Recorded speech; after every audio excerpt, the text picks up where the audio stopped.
This build is essentially what happens if the Zealot picked up a stim problem that got slightly out of hand. What you end up with is a melee-centric Hive Scum build that dives into the middle of everything and blends up whatever is unfortunate enough to still be standing there.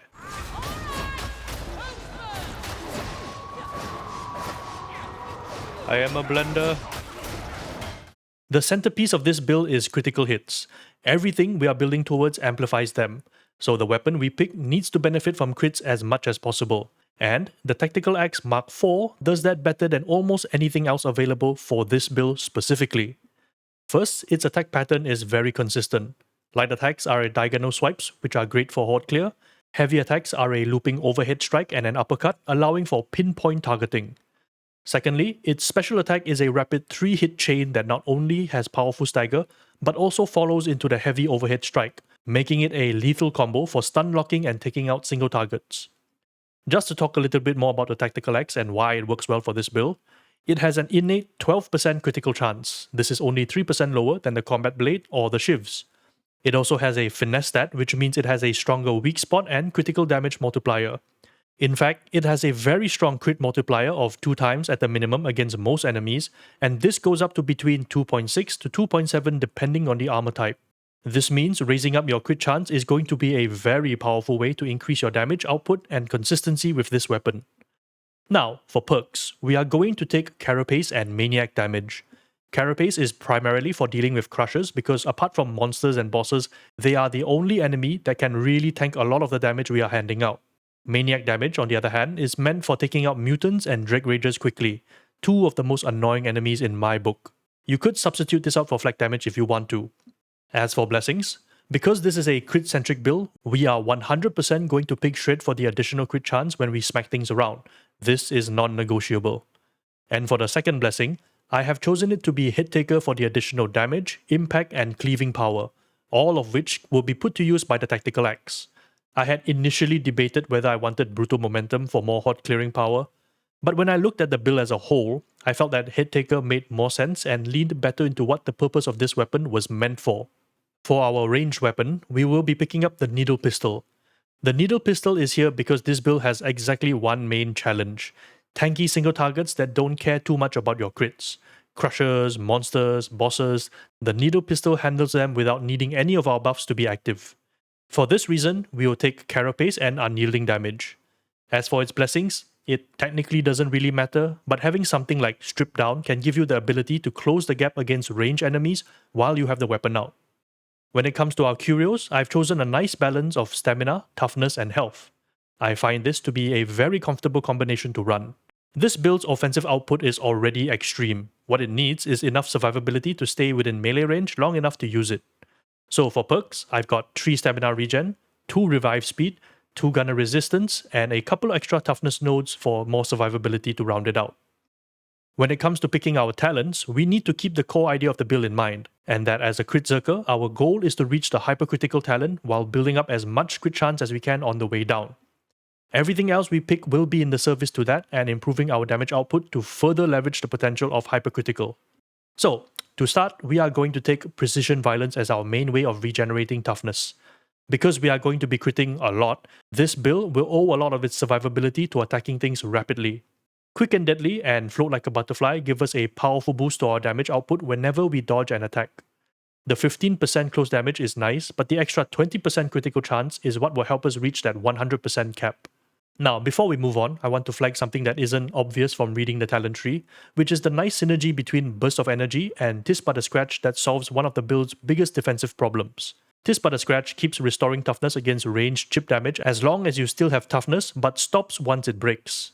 Burst of Energy causes you to instantly restore 50% toughness the moment your toughness breaks, which allows Tis But a Scratch to continue healing.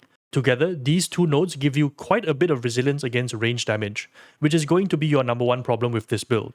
Now, for our Blitz, I have chosen Blackout Grenades because I think they pair so well with the playstyle of this build. The ability to instantly chuck a grenade that will stop Reapers and Gunners from shooting and stagger them so you can close the gap is invaluable. On top of that, because you are going to be in melee combat a lot, you'll easily regenerate Blackout Grenades as well, allowing you to have an endless supply of grenades for when you need them. That being said, you are free to pick whichever blitz you like. I know chem grenades are extremely powerful for their turn the tide potential, so go with that if you like. Next, we're going to pick up the Anarchist Aura for that additional 5% crit chance. This little extra is going to give us a lot of consistency while we are ramping up our crit chance. For our combat ability, Rampage is the build's engine. Everything in this ability serves the core purpose of keeping you alive, keeping you moving, and making sure your melee output stays lethal against the enemy. Each node here has a role to play in making this build work the way it should. Channel Aggression increases our killing power against armored enemies and helps us deal with crushers better. Boiling Blood extends the duration of Rampage when we hit elite enemies, which we will be doing a lot. Forger's Bellow effectively gives Rampage a stagger component like the Vet's Shout, giving us a guaranteed crowd control tool we can use to disrupt attacks and even shove monsters around. This has even saved me from being pounced while I was alone. Lastly, Pulverizing Strikes gives our attack axe the much needed cleave and melee power for better damage output. Moving on, we'll pick up this critical chance node into Swift Endurance for more attack speed and the all-important Hypercritical. If you are new and don't quite understand how Hypercritical works, what it does is essentially double the damage of your critical hits and sets an instant kill threshold on every human-sized enemy you fight. So, for example, if your critical hits for 500 damage, with Hypercritical, this would technically count as 1000 damage but still deal 500 actual damage. What happens is that if an enemy's health happens to be lower than the 1000 Hypercritical number, it dies instantly. So, if it had 900 HP when you dealt the 500 damage crit, 900 is lower than 1000, so it dies as a result. This talent makes this build work as well as it does, and we will be maximizing its power as any self-respecting Crit-zerker would. We'll then take this entire row of 4 talents. I've tossed and turned with different combinations and decided that all 4 will have some use to the build. Cheap Shots, for example, works very well with the Tactical Axe's special attack, which has a very high stagger force.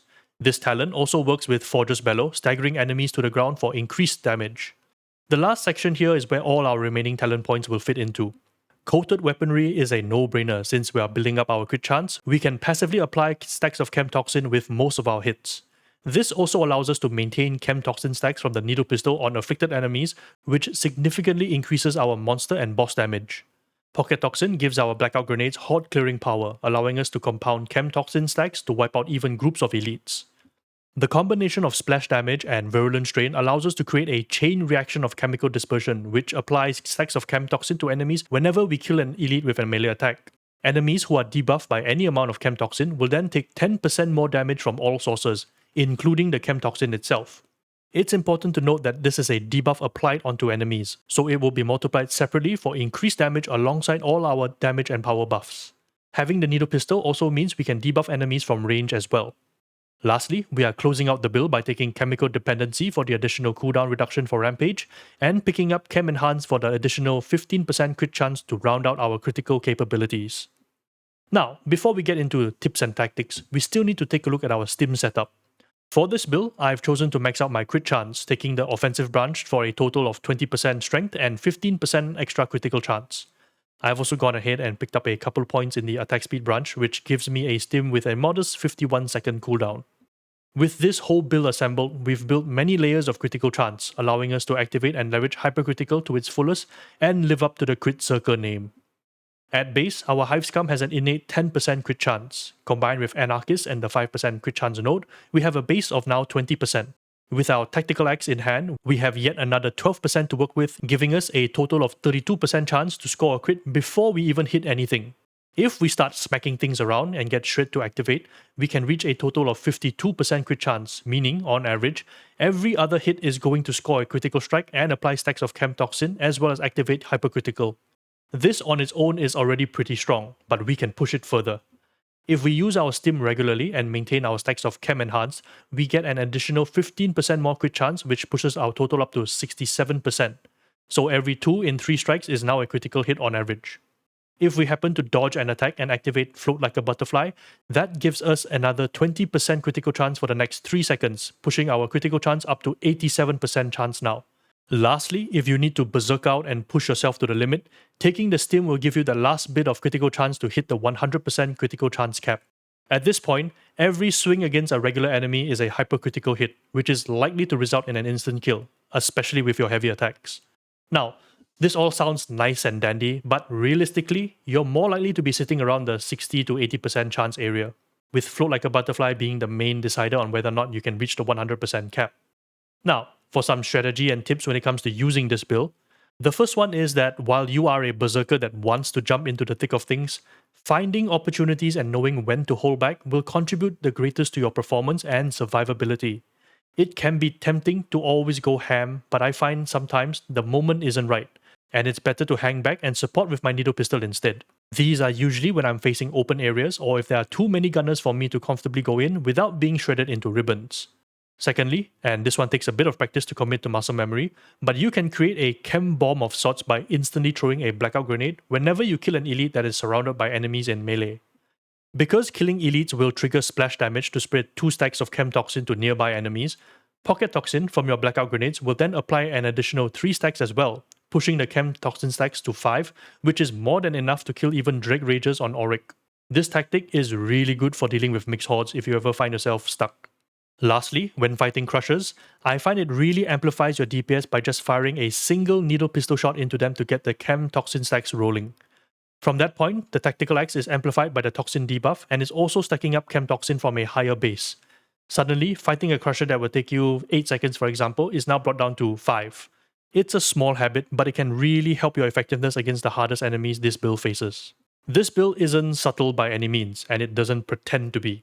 It's a melee berserker build held together by critical hits and chemical dependency, and when it's firing on all cylinders, it is one of the most satisfying things you can run on the Hive Scum. You know you're running this build well when you don't even know what you're hitting anymore, only that you must hit something. That's being a true juiced up berserker here. Thank you all for watching, and I will see you in the next one. Varlets.